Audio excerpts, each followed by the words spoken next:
अचानक जब रिया की आंख खुली तो उसने खुद को एक आलीशान बिस्तर पर पाया। उसने सफेद रेशमी लिबास पहना था, लेकिन कमरे का माहौल डरावना था। खिड़कियों को बड़ी बड़ी लकड़ियों से सील कर दिया गया था, मानो कोई उसे कैद करना चाहता हो। तभी उसे मेज पर एक नुकीला ब्रश मिला, जिसे उसने अपनी सुरक्षा के लिए हथियार बना लिया। दबे पांव जब वो हॉल में पहुंची तो वहां का मंजर देख उसकी रूह कांप उठी। उसका पति अब इंसान नहीं रहा था, उसका शरीर किसी दानव की तरह सैकड़ों गुना फैल चुका था। रिया के करीब जाते ही उस खौफनाक जीव ने अपने जाल से उसके पैरों को जकड़ लिया।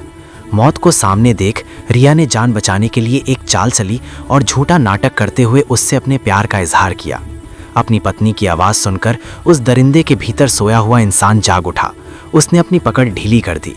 रिया मीठी बातों के जाल में उसे फंसाकर करीब पहुंची और मौका पाकर अपनी पूरी ताकत से उस नुकीले सुइए को उसके सीने में उतार दिया। पर उस दानव की चमड़ी इतनी सख्त थी कि उस पर कोई असर नहीं हुआ। उल्टा उसने एक झटके में रिया को दूर फेंक दिया। रिया भागने ही वाली थी कि उसने दोबारा उसे दबोच लिया। ठीक उसी वक्त समीर उसे बचाने के लिए वहां आ पहुंचा।